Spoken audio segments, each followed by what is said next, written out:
Hello दोस्तों, कैसे हैं आप सभी। मैं स्वागत करता हूं आपके मेरे चैनल पर जिसका नाम है लीगल पेडागोजी।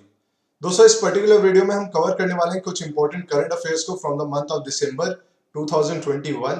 ये पार्ट थर्ड है। Part one part two already channel पर अपलोड कर दिया गया था, आप चाहें तो उसको रेफर कर सकते हैं। उसके साथ ही साथ अगर आप किसी लॉ एंट्रेंस एग्जाम की प्रिपरेशन कर रहे हैं तो चैनल पर अलग अलग सब्जेक्ट से रिलेटेड प्लेलिस्ट ऑलरेडी क्रिएटेड है, आप उसका भी रेफरेंस ले सकते हैं। उसके साथ ही साथ अगर आप अपने आप को मेरी पेड लाइव क्लासेस में इनरोल कराना चाहते हैं जिसकी फी काफी मिनिमल रखी गई है जिससे कि हर एक कैटेगरी ऑफ स्टूडेंट उसको अफोर्ड कर पाए, तो आप स्क्रीन पे दिए गए कॉन्टैक्ट नंबर से सारी इंफॉर्मेशन कलेक्ट कर सकते हैं। तो आइए शुरू करते हैं part third of December 2021 current affairs का। तो दोस्तों, हाल ही में एक फेमस पॉलिटिकल लीडर हैं जिनका नाम है ऑन्ग सैन सू कई। ये काफी फेमस पॉलिटिकल लीडर है, उसके साथ ही साथ इन्हें पहले नोबेल प्राइज भी दिया जा चुका है। तो जिस कंट्री को ये बिलोंग करती हैं उस कंट्री की कोर्ट ने इन्हें 4 साल की सजा सुनाई थी for violating Covid protocols. Covid protocols के उल्लंघन के लिए इन्हें 4 साल की सजा सुनाई गई है इनके देश के कोर्ट्स के द्वारा। तो ये किस कंट्री को बिलोंग करती है, ये क्वेश्चन आपसे पूछा जा सकता है। तो एक कंट्री है म्यांमार। म्यांमार की काफी फेमस पॉलिटिकल लीडर है, काफी ज्यादा नाम इनका वर्ल्ड वाइड है और इन्हें भी हाल ही में 4 साल की सजा जेल की सुनाई गई है। अगला क्वेश्चन है, who has been appointed as the chairman of Central Vista oversight committee. दोस्तों, सेंट्रल विस्ता प्रोजेक्ट एक ड्रीम प्रोजेक्ट माना जा रहा है सेंट्रल गवर्नमेंट का, जिसके अंतर्गत नई इंडियन पार्लियामेंट का कंस्ट्रक्शन किया जा रहा है और ऑब्जेक्टिव है कि सेंट्रल विस्ता प्रोजेक्ट को 2024 के चुनावों से पहले कंप्लीट कर दिया जाए और इसी प्रोसेस को कि इंडियन पार्लियामेंट का निर्माण जल्द से जल्द हो, सेंट्रल विस्ता प्रोजेक्ट जल्द से जल्द खत्म हो, उसके लिए एक कमेटी बनाई गई है जिसको हेड कर रहे हैं, जिसके चेयरमैन है रतन पी वटाल। तो सेंट्रल विस्ता प्रोजेक्ट क्या है ये आपको बात याद रखनी है और ओवरसाइट कमेटी के चेयरमैन कौन बनाए गए हैं उनका नाम भी आपको पता होना चाहिए। अगला क्वेश्चन है, who has been appointed as a CEO या फिर chief executive officer of Twitter. Twitter हाल ही में दोस्तों काफी न्यूज में बना रहा था, कंट्रोवर्सी से घिरा रहा था। तो हाल ही में नए सीईओ ट्विटर के बनाए गए हैं पराग अग्रवाल, और इनका नाम जानना इसलिए इंपॉर्टेंट हो जाता है क्योंकि ये इंडियन ओरिजिन से हैं और इससे पहले जो ट्विटर के सीईओ थे वो थे जैक डॉर्से, अब उनको रिप्लेस करके बनाए गए हैं पराग अग्रवाल। इनका नाम याद रखना बहुत जरूरी है, ये एक इंपॉर्टेंट क्वेश्चन बन सकता है। अगला क्वेश्चन है, which word has been declared word of the year by Merriam Webster. दोस्तों, मेरियम वेबस्टर एक काफी फेमस डिक्शनरी है और उसने वर्ड ऑफ द ईयर 2021 के लिए डिक्लेयर किया है वैक्सीन को। वैसे ही एक और फेमस डिक्शनरी है जिसका नाम है ऑक्सफोर्ड डिक्शनरी, और ऑक्सफोर्ड डिक्शनरी के हिसाब से जो वर्ड ऑफ द ईयर है वो है वैक्स, जिसका मीनिंग निकल के आता है वैक्सीन ही, पर वर्ड है वैक्स। ऑक्सफोर्ड डिक्शनरी के हिसाब से 2021 का वर्ड ऑफ द ईयर है और मेरियम वेबस्टर के हिसाब से वर्ड ऑफ द ईयर है वैक्सीन। अगला क्वेश्चन है, who has been appointed as the new president of FICCI. दोस्तों, फिक्की की फुल फॉर्म आपसे स्टैटिक जीके के क्वेश्चन के तौर पे पूछी जा सकती है, जिसकी फुल फॉर्म है Federation of Indian Chambers of Commerce and Industry, और फिक्की का हेडक्वार्टर है दोस्तों न्यू दिल्ली में, और इसके जो प्रेसिडेंट बनाए गए हैं उनका नाम है संजीव मेहता। फिक्की जो है असिस्ट करती है इकोनॉमिक पॉलिसीज को ड्राफ्ट करने के लिए।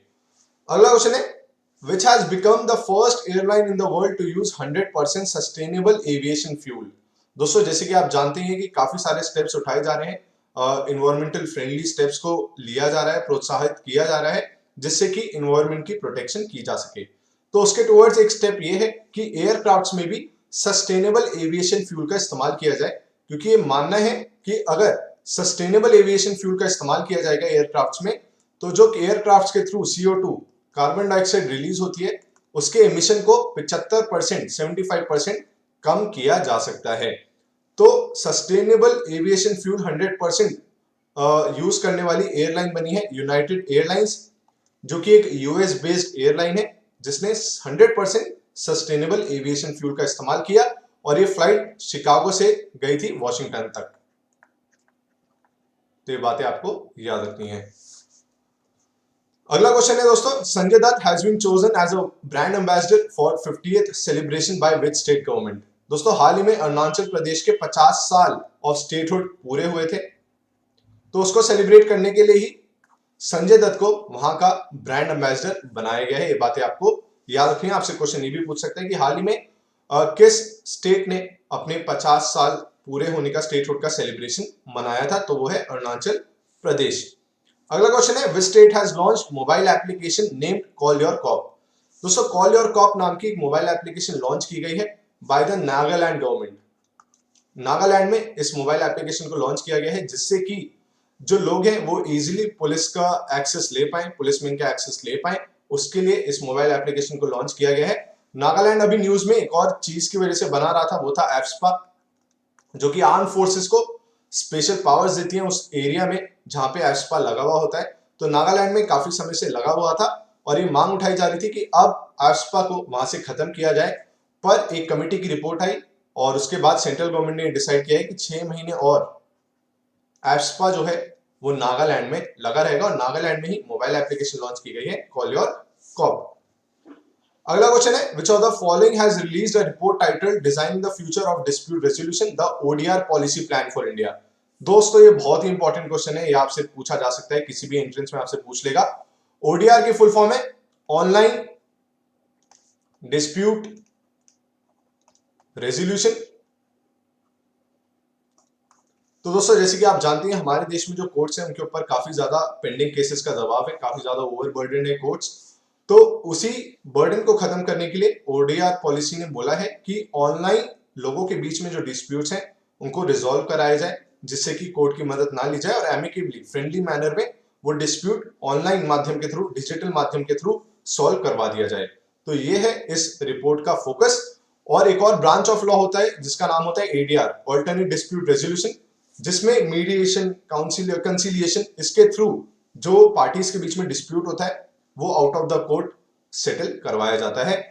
तो ये एक ब्रांच ऑफ लॉ है ऑल्टरनेट डिस्प्यूट रेजोल्यूशन, पर जो रिपोर्ट डिजाइन की गई है जिसका नाम है the ODR policy plan for India, वो डिजाइन की है नीति आयोग ने। तो ये बात आपको याद रखनी है।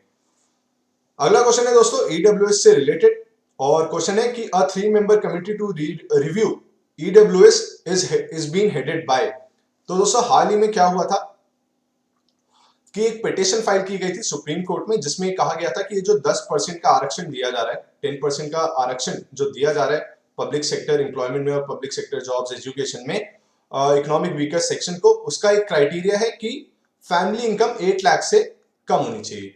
तो इस पिटीशन में बोला गया है कि ये जो 8 लाख का क्राइटेरिया है इसको रिविजिट करने की जरूरत है, एक बार देखने की जरूरत है कि किस बेसिस पे, किस क्राइटेरिया पे ये 8 लाख का जो क्राइटेरिया फिक्स किया गया है ईडब्ल्यूएस का रिजर्वेशन देने के लिए, ये क्यों किया गया है, इसको रिविजिट करने की जरूरत है। और इसकी वजह से ही जो नीट पीजी की काउंसलिंग होनी थी, पीजी का एग्जाम होता है नीट का, अगर डॉक्टर्स एमबीबीएस के बाद एमडी करते हैं तो वो काउंसलिंग रुक गई थी क्योंकि उसमें 27% रिजर्वेशन ओबीसी को दिया जा रहा था और 10% ईडब्ल्यूएस को दिया जा रहा था।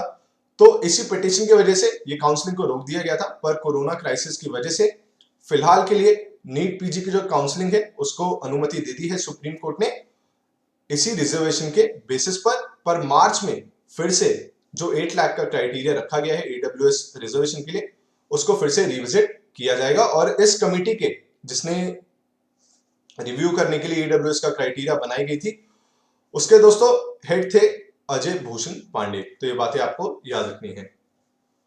अगला क्वेश्चन है, which country has approved euthanasia machine suicide pod. तो दोस्तों ये सुसाइड पॉड एक तरीके से एक डिवाइस है जो लॉन्च किया गया है स्विट्जरलैंड द्वारा, जिसमें यह है कि अगर कोई इंसान है, कोई सिटीजन है, वो ऐसी बीमारी से जूझ रहा है जिसका कोई इलाज नहीं हो सकता और वो खुद से चाहता है अपनी लाइफ को खत्म करना, तो इस मशीन में वो जा सकता है। सुसाइड पॉड उसका नाम रखा गया है और बिना किसी दर्द और बाकी चीजों के इंसान सुसाइड कर सकता है। पर कब वो कर सकता है, ये बात को कब अडॉप्ट कर सकता है, जब वो एक ऐसी बीमारी से जूझ रहा हो जिसका कभी भी कहीं पे भी इलाज नहीं हो सकता। तो ये मशीन लॉन्च की गई है स्विट्जरलैंड के द्वारा। तो ये बात आप याद रखिएगा, नाम है सुसाइड पॉड। इसका मतलब ये नहीं है कि आदमी अपनी गर्लफ्रेंड से परेशान हो या बॉयफ्रेंड से परेशान हो तो पहुंच जाए, वो तभी पहुंच सकता है सुसाइड करने जब उसको कोई ऐसी बीमारी हो रही हो जिसका कहीं पे भी इलाज ना हो। एक तरीके से यूथनेशिया मशीन है ये, जिसका नाम है सुसाइड पॉड, स्विट्जरलैंड ने इसको लॉन्च किया है। अगला क्वेश्चन है दोस्तों, who has released world inequality report 2022। दोस्तों वर्ल्ड इनइक्वालिटी रिपोर्ट 2022 की रिलीज की है वर्ल्ड इनइक्वालिटी लैब ने, और इसका फोकस 2 चीजों पे था कि जेंडर इनइक्वालिटी कितनी है देशों में मेल और फीमेल्स के बीच में, या फिर वेल्थ इनइक्वालिटी कितनी है कि अमीर और गरीब के बीच का जो फासला है वो कितना ज्यादा है। और इंडिया को इसको एज यूजुअल मतलब इस रिपोर्ट में बॉटम लेवल पे रखा गया और ये पाया गया कि जो इनइक्वालिटी है जेंडर के बेसिस पे और वेल्थ के बेसिस पे, गरीब और अमीर के बीच का जो इनइक्वालिटी है वो इंडिया में काफी ज्यादा मात्रा में पाई गई, जिसकी वजह से उसे बॉटम रैंक्स में रखा गया। तो वर्ल्ड इनइक्वालिटी रिपोर्ट 2022 रिलीज किसने की है? रिलीज की है वर्ल्ड इनइक्वालिटी लैब ने। तो ये दोस्तों कुछ इंपॉर्टेंट करंट अफेयर्स है जिनको आपको याद रखना है, ये आपसे क्वेश्चंस पूछे जा सकते हैं। चैनल पर सब्सिक्वेंटली और करंट अफेयर्स से रिलेटेड वीडियोस और बाकी लॉ से रिलेटेड वीडियोस अपलोड होती रहेंगी। आप चैनल को अगर सपोर्ट करना चाहते हैं तो इसको ज्यादा से ज्यादा शेयर करिए, और वीडियो को अगर लाइक नहीं किया है तो जरूर लाइक कर दें। Thank you so much.